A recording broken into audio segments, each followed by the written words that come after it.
자, 모두들 반갑습니다. 강태공입니다. 자, 금일은 미국이 또 이제 신용 등급도 하락하면서 또 증시가 또 별로 좋지는 않았습니다. 자, 그럼에도 지금 주워 담아야 할 게 있다라고 하면 무엇인지, 또 과연 이 워런 버핏이 말하는 1억을 만드는 가장 빠른 방법은 또 무엇이 될지 방송을 통해서 또 이야기해 보려고 하니까, 방송 전 늘 말씀드리는 여러분들의 좋아요, 구독하기, 댓글까지는 너무나 많은 힘이 된다 말씀드리면서 오늘 방송 시작해 보도록 하겠습니다.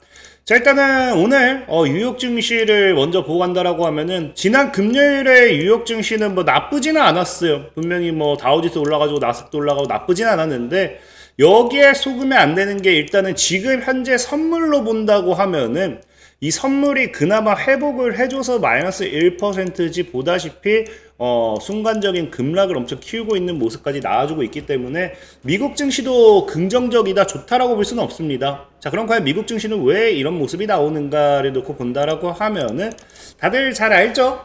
지금 미국 같은 경우는 또 뭐 했어요? 신용등급이 강등이 됐습니다. 문제는 뭐 사실 108년 만에 최고지위 이뤘다라고 하지만, 이제 무디스 같은 경우는 108년 만에 이제 한 단계 강등했기 때문에 이게 사실은 많은 분들이 리스크다, 108년 동안 안 했던 걸 지금 했다라고 생각할 수도 있어요. 근데 중요한 거는 이게 문제가 아니라, 무디스가 이렇게 해버리면서 뭐 어떤 상황이 이루어졌습니까? 중요한 건 이제 글로벌 3대 신용평가사죠. 글로벌 3대 신용평가사로부터 모두 최고 등급 시위를 잃은 것, 이게 사실은 가장 큰 문제가 되는 거고요. 이게 문제가 될 수밖에 없는 이유가 뭐냐고 하면은, 지금 미국이라든지 글로벌적인 투자 기관사들이 있죠. 투자 기관들은 일부 기관 같은 경우는 뭐가 따라오게 되느냐, 이 트리플 A에 대한 채권만 보유할 수 있는, 보유해야 된다라는 이런 그런 약정이라고 해야 될까, 이런 것들이 있어요. 그러다 보니까 이번 3대 신용평가사부터 모두 최고 등급 지위를 잃었다라는 거는 미국 국채를 팔아야 되는 기관들이 발생한다라는 거겠죠. 그럼 역시나 뭐가 된다? 그로 인해 가지고 뭐 주식도 그렇고 국채도 그렇고 달러라든지 모든 것들이 이제 약세를 보이면서 셀 USA 현상까지 가중될 확률이 굉장히 크다라는 겁니다. 그러니까 증시가 하락이 이번이 끝이 아닐 확률이 높다라는 거겠죠. 특히나 지금 과거 2011년도 같은 경우도 이제 미국 신용등급을 처음으로 이제 내렸을 때 어떤 현상이 일어났느냐, 하루 만에 그 S&P 500 같은 경우 6.7% 급락을 했었고요. 그 다음 8월 한 달간에는 이제 5.7%, 9월에도 7.3% 추가적인 하락을 하면서 지속적인 하락세를 만들어냈던 게 뭐다? 뉴욕 증시 당시에 이런 하락 여파였다는 거겠죠. 다만 이제 이게 과거에는 그 예상치도 않은 상황에서 뭐 예상은 어느 정도 했을 수도 있겠지만, 처음으로 이게 하향이 나왔기 때문에 타격이 좀 컸다라고 하면은, 지금은 뭐다, 다들 어느 정도 예상도 했을 거고, 그러다 보니까 어느 정도 타격감은 크지 않을 거다, 과거만큼 이런 파장을 불러일으키지 않을 거다라고 또 시장에서 바라보고 있기 때문에, 그런 부분에 있어서 좀 기대는 해볼 만하다. 오히려 이런 하락이 저가 매수의 기회가 될 수도 있다라고 좀 바라보는 시선도 있고요. 자, 우리나라 국내 증시 같은 경우는 보면 알겠지만 뭐 했습니까? 이제 그 미국의 하락 여파를 그대로 타격을 받으면서 하락을 했어요. 그래서 지금 외국인도 매도 포지션에 나왔고 기관도 매도 포지션에 나왔지만, 사실상은 뭐 전에도 얘기했지만 제가 자꾸 얘기했던 게 뭐다, 현재 코스피에 지금 이 상방을 뚫으려고 하면 뭐가 나와야 된다, 금리 인하 모멘텀이 나오지 않으면 이 상방은 뚫을 수가 없기 때문에, 사실 지금은 뭐 이런 신용평가 하락했다 이게 문제가 아니라 언제든 저항대이기 때문에 하락할 확률이 크다라고 했죠. 그래서 그런 하락 여파가 좀 가중된 게 아닌가 좀 생각해 보시면 좋을 것 같고, 다만 어쨌든 시장에서는 이 그 코스피의 하락 역시도 미국 때문이다라고 보고 있어요. 다만 이 미국이 이제 신용등급이 강등되다 보니까 이게 미국 증시는 하락하고 우리나라 증시도 하락한다 생각할 수도 있는데, 지금 중요한 거는 미국의 신용등급이 강등이 되면서 과거에는 재밌었던 게 뭐냐고 하면은, 과거에는 신용등급이 강등이 됐는데 사람들이 안전자산 달러를 막 사모기 시작했어요. 그러면서 달러가 과거에는 강세였거든요. 그래서 앞선 두 차례 미국 신용등급 때는 달러가 강세가 나타나면서 상대적으로 우리나라에서도 뭐가 됩니까? 달러가 강세면 보통 나오는 현상이 뭐가 된다? 이제 그 우리나라에서 외국인 자본이 유출이 되죠. 그러면서 우리나라 증시 하락도 유도를 했었습니다. 하지만 이번엔 뭐예요? 밀라노에서도 환율 협의가 이어지면서 환율이 또 급락하는 모습 보여줬고요. 그럼 지금 미국의 부채라든지 최근에 미국의 이 달러가 안전자산이 아닐 수도 있다라는 이런 시선이 커지면서 이번에는 오히려 뭐가 된다? 달러가 이번 영향으로 약세가 될 확률도 높다라는 거겠죠. 그럼 오히려 달러가 약세가 됐기 때문에 코스피 같은 경우는 반사이익으로서 수급이, 외국의 수급이 들어오는 상황이 또 생길 수도 있다라는 거예요. 그래서 과거만큼의 영향력이 동일하게 나오지는 않을 수도 있다. 뭐 이런 시선도 있으니까 이 부분도 참고해 보시면 좋을 것 같고. 자, 어쨌든 그런 관점에서 어쨌든 지금 우리가 증시가 앞으로 또 하락할 만한 리스크를 안고 가고 있는데, 여기서 이제 제가 왜 워런 버핏의 이야기를 꺼내느냐. 제가 사실 저는 이제 저평가, 지금이 늘 얘기했지만 오히려 저평가, 저가 매수 기회가 될 수도 있다라고 늘 말씀을 드렸잖아요. 근데 최근에 이제 알다시피 워런 버핏이가 이제 지난주였나요? 5월 초였나 이제 은퇴를 선언했습니다. 은퇴를. 그래서 뭐 은퇴 선언한 이유는 역시나 뭐 마법의 순간은 없었다라는 게, 결국에 뭐 나이가 먹었다. 90세가 넘어가니까 노화가 없었지만 90세가 넘자마자 노화가 되기 시작했고, 지금은 이제 뭐 가끔은 균형을 잃기도 하고 지금 뭐 치매기도 보이고, 그래서 뭐 은퇴를 선했다라고 이야기를 하는데, 이 워런 버핏이가 은퇴하면서 마지막으로 이제 또 조언을 해주죠. 그래서 마지막 투자 충고를 해주는데 뭐를 얘기하느냐? 이제 버핏 같은 경우는요, 이제 현금을 준비하는 것을 중요성을 강조했어요. 그러니까 오히려 지금 현금을 준비하라는 거는 오히려 지금 시장이 추가적인 하락으로서 연결될 수도 있다라고 볼 수도 있는 거겠죠. 왜? 과거부터 얘기했지만 버핏 같은 경우는 실질적으로 지금 투자를 이어갈 수 있어야 할 때 언제든지 매수할 수 있는 하락장, 불가피한 하락장에 대비해서 매수할 수 있는 그 기회를 잡을 수 있는 현금을 늘리라고 이야기를 합니다. 그러다 보니까 뭐 이런 또 현금의 중요성을 강조하는 게 원래 이 버핏이라는 사람의 투자 매매 철학이기도 하지만, 이번에 다시 강조하는 게 이번에 또다시 하락을 또 예고하는 게 아닌가 또 생각해 볼 수도 있는 거고. 뭐 그리고 중요한 건 뭐다? 오히려 버핏 회장이 현금을 확보하라. 그러니까 현금은 늘 언제든 여유 현금을 준비해라라고 이야기하면서 같이 또 덧붙였던 얘기가 이거예요.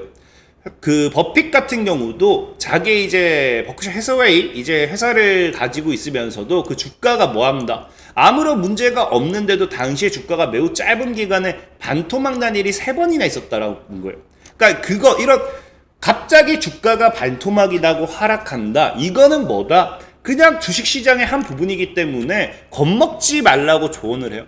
그러니까 지금 이것을 봤을 때는 오히려 버핏 같은 경우는 제가 보는 관점에서 앞으로 추가적인 하락 경고를 돌려 말한 게 아닌가 좀 생각을 해보고 싶고, 이 하락에서 뭐 해야 된다? 오히려 투자를 해야 된다. 저가 매수의 기회를 삼아야 된다. 이거거든요. 근데 사실상 아까도 얘기했지만 뉴욕 증시 같은 경우가 지금 오히려 신용등급 하락에 대한 리스크를 존재해서 앞으로 하락까지 이어질 수 있다라고 하면은, 국내 증시는 오히려 뭐다? 그 반사이를 받을 수 있다라고 좀 말씀을 드렸죠. 실질적으로 코스피 같은 경우도 이미 뭐 했습니까? 하락할 만큼 다 했습니다. 그러니까 과거 이제 거의 실질적으로 급락을 했다라고 본 게 좋고, 뉴욕 증시 같은 경우는 지속 이런 상승을 했다라고 하면 코스피는 이미 하락을 했죠. 그러면서 상승 추세를 만들면서 저가 매수 기회, 심지어 최근에 관세 리스크로 하락할 때도 지켜내는 걸 보면은 지금이 강한 바닥이 아닌가 좀 생각을 해본다라는 거겠죠. 저는 오히려 뉴욕 증시, 이제 버핏의 이런 흐름을 봤을 때는 뉴욕 증시의 하락이 정말 신용등급 하락 여파라고 하면 오히려 코스피는 저가 매수의 기회가 될 수 있다라는 거고, 그렇기 때문에 저는 오히려 지금 우리는 분할 매수를 해보는 게 어떤가를 좀 여러분들에게 말씀을 드리는 거겠죠. 특히나 우리나라 같은 경우는 여러분들 알다시피 늘 유명하죠. 우리나라는 전 세계적으로 저평가되어 있는 걸로 유명해요. 특히나 중요한 건 뭐다? 그냥 저평가도 아니고 극심한 저평가에 시달리고 있는데, 대만이라든지 다른 신흥국보다도 낫다라는 건 굉장히 문제가 크다라는 거예요. 다만 이거 같은 경우는 여러분들도 알다시피 뭐의 여파가 크다? 지정학적 리스크가 크긴 하죠. 그래서 이게 해소가 되지 않는다라고 하면은 사실상의 엄청난 말도 안 되는 강한 반등은 나올 수는 없다고 생각하고 있긴 하지만, 그럼에도 어쨌든 저평가되어 있기 때문에 정말 뉴욕 증시처럼 미친 상승은 나올 수가 없다 하더라도 과거에 이제 고점까지 코스피의 고점이라든지 코스닥의 고점까지 올라가는 거는 무난하다라고 좀 생각한다는 거겠죠. 그렇기 때문에 오히려 우리나라의 저평가에 전 투자하는 게 맞다라고 보고 있고, 특히나 지금 이제 우리나라 같은 경우도 이제 늘 증시에 대한 부분, 지금 조기 대선이 진행이 되는데 여기에 대한 부분도 지금 뭐 하고 있습니까? 대선 후보자들이 지금 지속적으로 내고 있죠.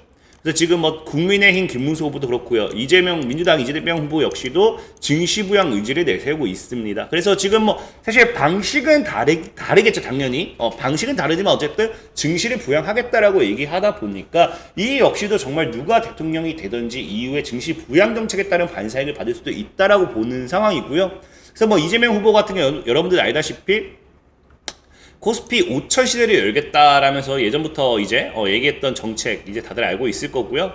이제 뭐 그 김문수 후보 같은 경우도 뭐 K 자본시장을 세이지할 적기라면서 오히려 직접 해외에 나가서 뭐 이런 것들 저희 직접 홍보하고 뭐 투자 유치하고 뭐 그런다라고 이야기하고 있긴 하지만 방법은 좀 다르지만 어쨌든 증시 부양 정책에 대한 모멘텀이 있기 때문에 이 역시도 정말로 저가 매수의 기회가 될 수도 있다라 생각을 한다라는 거겠죠. 특히나 그러면 지금 우리가 코스피를 매수하면 될까요를 봤을 때 저는 사실 코스피보다는 코스닥에 좀 투자를 하는 게 맞다라고 보는 게 뭐냐고 하면은 기업적으로 보면은 코스피가 역시나 우량한 기업들이 더 많습니다. 근데 문제는 뭐냐? 코스피 같은 경우 사실 과연 우리가 저평가다라고 이야기를 할 수 있을까를 봤을 때 그래도 코스피는 꾸준하게 우상향은 했어요. 근데 코스닥은 뭐 했습니까? 과거에 이제 닷컴 버블 때를 제외하면 지금 그냥 바닥에서 오른 적이 없다고 봐야 돼요. 그래서 늘 얘기하지만 코스닥이 1000을 뚫었을 때 과거에 닷컴 버블 이상도 올라갈 수 있기 때문에 오히려 저는 코스닥에 투자하는 게 맞다라고 이야기를 해요. 그래서 저는 늘 얘기했던 게 과거에도 뭐 했습니까? 레버리지를 사라고 얘기했죠. 제가 레버리지 같은 경우도 이게 2022년도 10월 4일이에요. 그러니까 이전에도 제가 여러 번 추천드리긴 했었는데 레버리지 같은 경우는 실질적으로 매수 타점이 있어요. 과거에 저랑 매매를 오래 하셨던 분들은 이 당시에도 제가 매수하라고 지금 레버리지가 3배 정도 올라갔죠. 이때 3,700까지 찍었으니까 사실상 거의 4배 올라갔지만 평균 매수가 대비해서 3배가 올라왔습니다. 이 당시도 10월 달에 매수했으면요 거의 3배가 올라갔어요. 2~3배. 그렇기 때문에 지금도 레버리지는 역시나 매수 구간이라 보고 있고, 지금 여러분들이 잘 모아간다라고 하면은 지금 자리에서 2배고 3배고 올라가는 건 어렵지 않다라는 거겠죠. 그래서 레버리지는 역사적으로 7,500원 아래에 들어올 때는 늘 매수익 타점이 되는 거다라고 좀 생각해 보시면 좋을 것 같아요. 그래서 오늘 방송의 결론은 뭐다?